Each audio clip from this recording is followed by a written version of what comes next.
Bom, pessoal, nessa videoaula, então, a gente vai se dedicar ao estudo da histologia da pineal.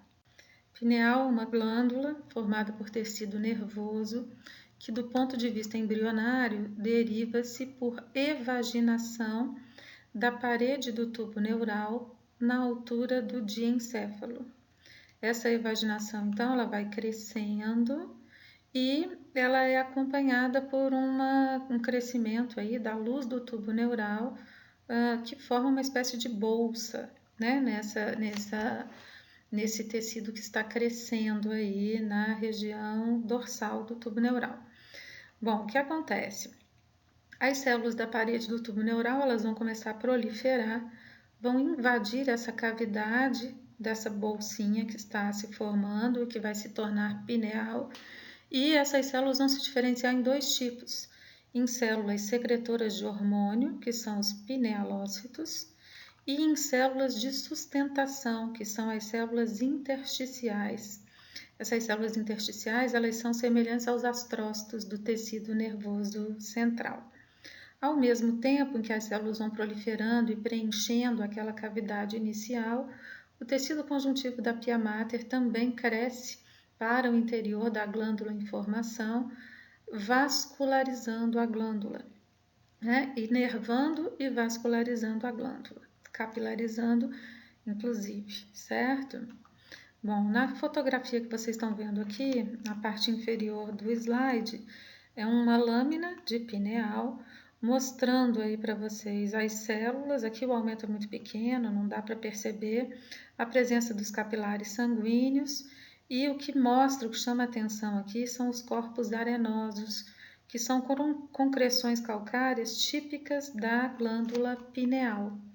Então, no interstício, ou seja, entre uma célula e outra, o tecido da pineal, ele acumula alguma molécula, uma lipoproteína, que nucleia fosfato, que por sua vez nucleia cálcio, e esses cálculozinhos arenosos, né, esses fosfatos de cálcio, então, começam a se acumular na glândula.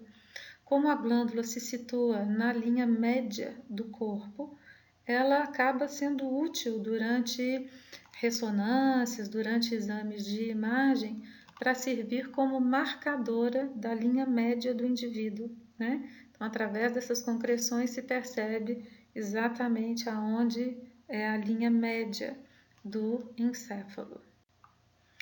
Então, aqui a gente já tem uma imagem num aumento um pouquinho maior, né? Vocês estão vendo aí fibras nervosas, essas cores de rosinha, corpos celulares, né? Indicados aí pela presença dos núcleos. E aqui os núcleos menores e mais escuros são os núcleos das células intersticiais, as células de sustentação. E os núcleos mais clarinhos e maiores são os núcleos dos pinealócitos, que são as células secretoras de melatonina. Em pretinho aqui vocês estão vendo os corpos arenosos na glândula pineal. Nesse slide a gente observa na parte inferior um desenho do pinealócito. Pinealócitos são neurônios bipolares pequenos que tem um corpo celular grandão. Olha o núcleo como é interessante, é um núcleo clarinho, nucléolo evidente, né? Vocês estão vendo a cromatina associada ao nucléolo aqui, e um prolongamento curto que funciona como dendrito, e um outro prolongamento um pouquinho mais comprido que vai funcionar como axônio e que vai se comunicar com os capilares fenestrados da pineal. Observem que o dendrito, né, ele vai fazer sinapse com os axônios dos neurônios pós-ganglionares do gânglio cervical superior, né, cujo corpo está no gânglio cervical superior, e recebendo noradrenalina, então, o pinealócito despolariza a sua membrana, a onda de despolarização chegando aqui nessa dilatação, nesse botão sináptico, faz com que o cálcio adentre o citoplasma e as vesículas contendo a melatonina sejam liberadas, então, nas imediações dos capilares, né? Estou chamando de botão sináptico, mas aqui na verdade não vai acontecer sinapse, vai acontecer secreção, correto? Notem como que o núcleo do pinealócito é eucromático. Nós já comentamos, né, que quando a célula tem um núcleo muito eucromático, significa que ela está transcrevendo simultaneamente vários genes diferentes, né, vários diferentes genes. E quando se observa o que se sabe a respeito da função do pinealócito, percebe-se que, além das proteínas e enzimas que garantem a sobrevivência da célula, que garantem o metabolismo basal da célula, a quantidade de proteínas ou enzimas específicas para realizar a função que se conhece no momento do pinealócito são muito poucas, o que não justificaria essa grande quantidade de eucromatina no núcleo do pinealócito. Então, esse é um fato que me chama muita atenção. A gente conhecer ou saber que a função do pinealócito é produzir melatonina, saber que são poucas as enzimas necessárias para a síntese da melatonina e que essa célula tem tanta eucromatina assim, ou seja, em tese, expressa uma quantidade muito grande de diferentes genes simultaneamente. O que eu estou querendo dizer é que, sei lá, talvez daqui a algum tempo outras funções sejam atribuídas aos pinealócitos, além da que se conhece hoje, que é produzir melatonina.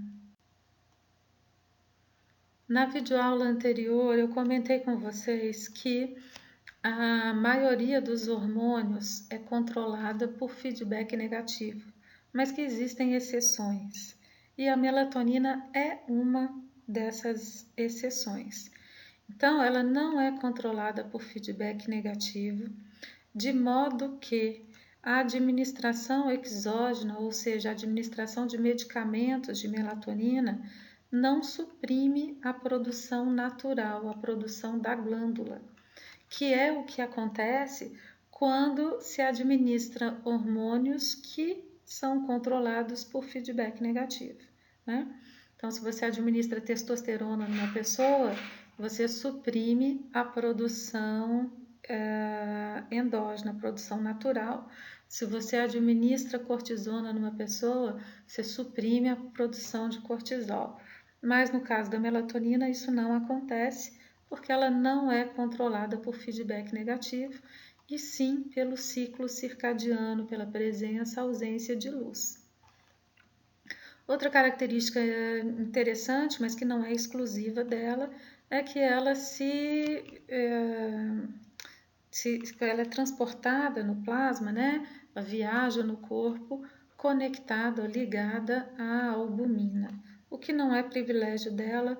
Muitas moléculas são carreadas pela albumina. E a vida média da melatonina é cerca de 45 minutos, então entre 30 minutos e 1 hora. Então, como a gente falou no slide anterior, o ciclo circadiano, a luz visível, né, com todos os seus espectros de frequência luminosa, atuam na retina, em células pequenas da retina, em neurônios pequenos da retina, que são ligados ao hipotálamo através do trato retino-hipotalâmico.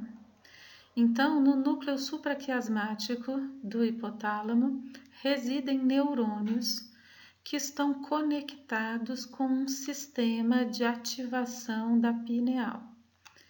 Enquanto a retina percebe todas as frequências luminosas, ou seja, durante a luz plena, né, que a gente recebe durante o dia, esse trato retino-hipotalâmico ele fica inibido e, consequentemente, os neurônios residentes aqui, interligados com a pineal, eles não vão ser muito estimulados.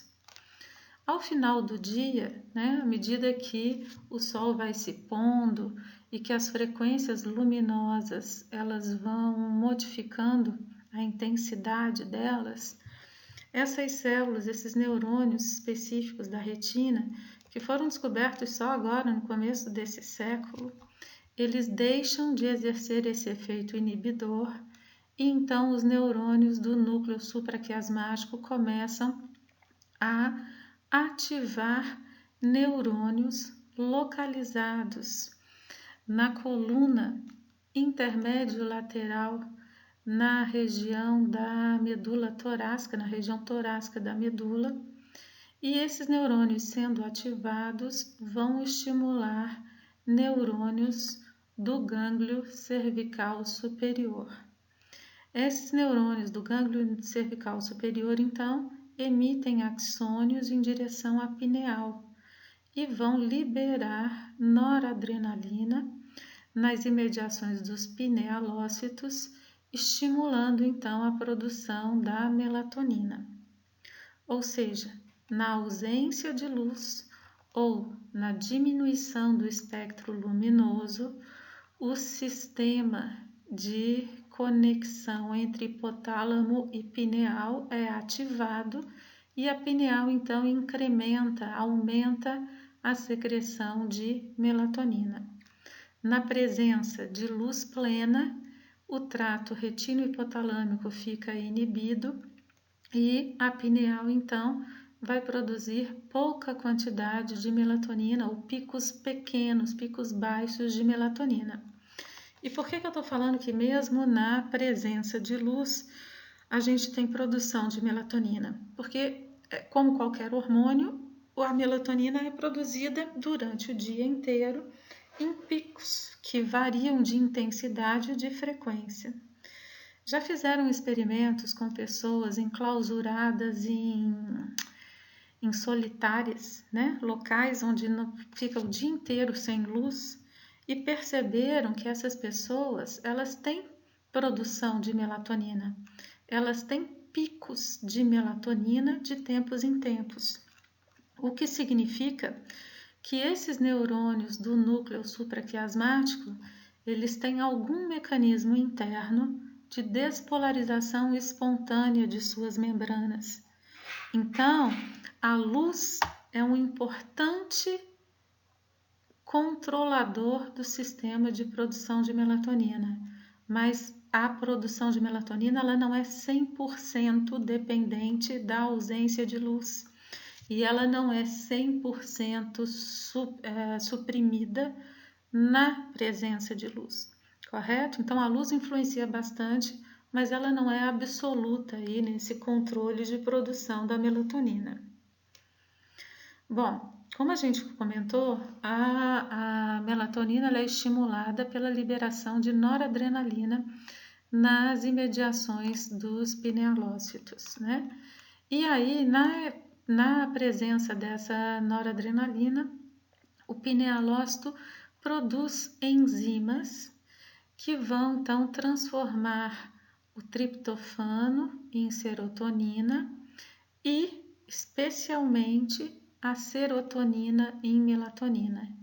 Então, na presença de luz, essa produção de serotonina ela acontece, mas a serotonina ela não é transformada em melatonina.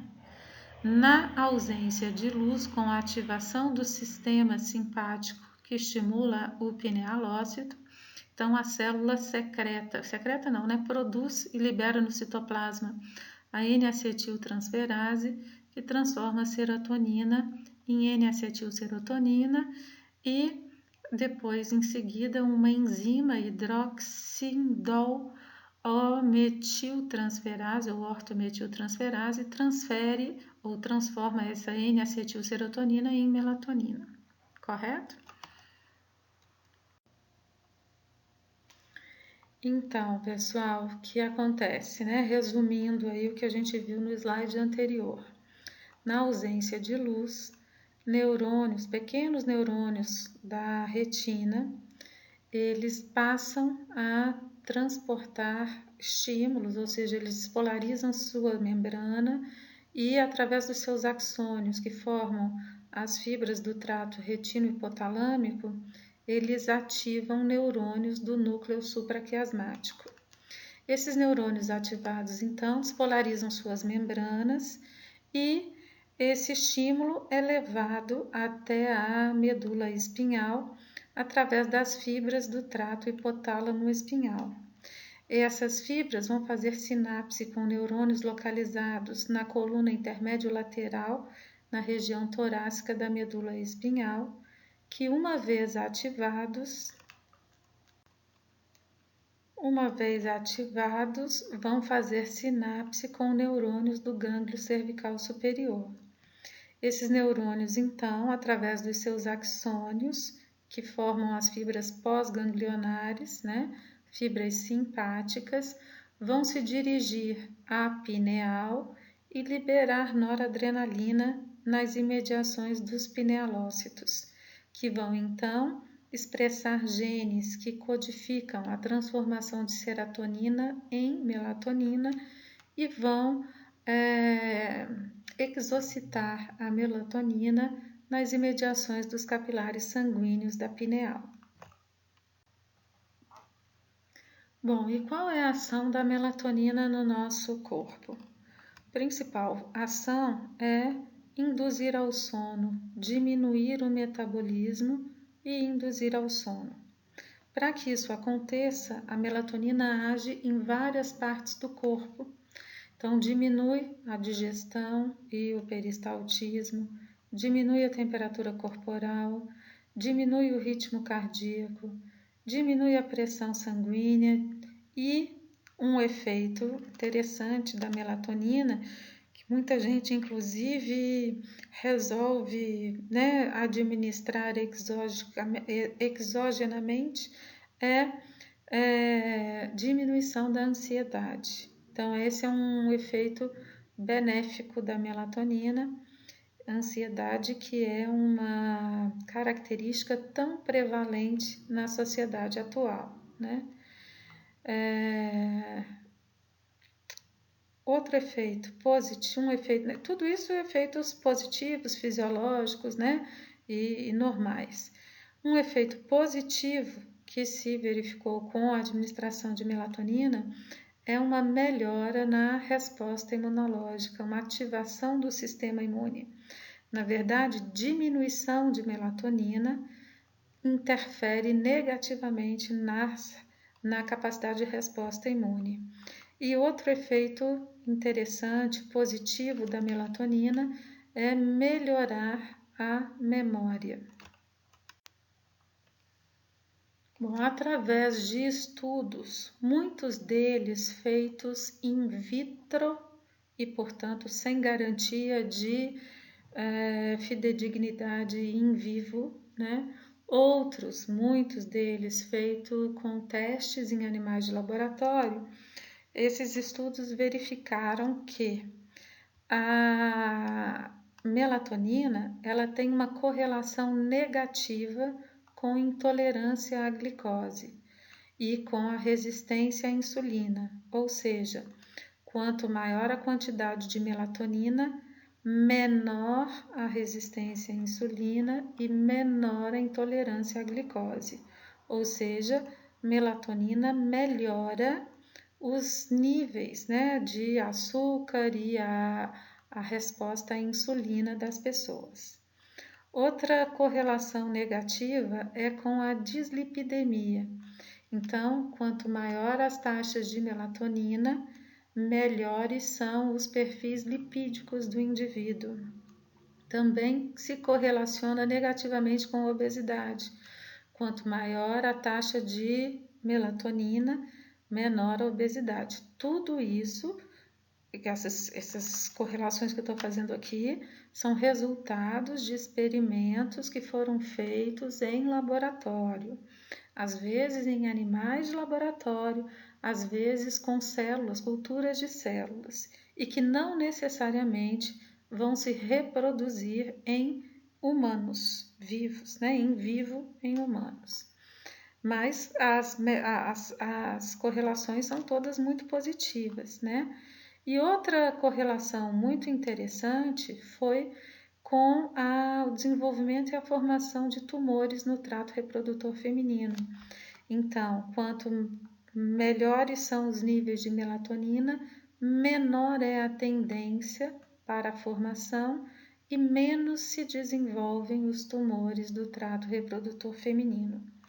Quando a gente observa, então, os resultados dos experimentos feitos com melatonina, por enquanto, a gente só vê resposta positiva, né? Mas tudo isso tem que ser bem estudado, ou melhor estudado, para ver se existe correlação com dose, igual a gente viu que existe com a leptina. A leptina numa faixa de concentração, ela tem um efeito, em outra faixa de concentração, ela tem um efeito totalmente diferente, até oposto. Então, maiores estudos são necessários para a gente entender direitinho como é que a melatonina atua de forma sistêmica, né? Bom, aqui eu vou deixar um tempinho para vocês observarem. É um gráfico que mostra que, como tudo, né, no nosso corpo, com a idade, a secreção de melatonina normalmente ou naturalmente diminui. Então, vocês estão vendo aí, ó, que na infância é quando a gente tem a maior concentração média de melatonina, né? Então, maior pico médio é na infância. Depois, na adolescência, começa a cair, mas ainda se mantém elevado. E ó, a partir dos 20 e poucos anos, cai bastante. De novo, lá pelos 40, cai bastante ainda, né? E é o que acontece também com o hormônio de crescimento e com outros hormônios. Então, temos aqui mais um objeto interessante de estudo, em que falta muita coisa para se compreender, para se saber, para se pesquisar. Fica a dica para quem se interessar, procurar pelos artigos, né? E no PubMed ou em outras revistas indexadas em outros lugares e também nos vários livros de histologia, fisiologia e tudo mais. Então, mas vocês vão encontrar mais sobre esse assunto, principalmente em artigos, tá? As informações não são as melhores informações, elas são mais recentes e tem muito pouca coisa em livros. Então, quem se interessar, façam pesquisas de publicações em revistas científicas.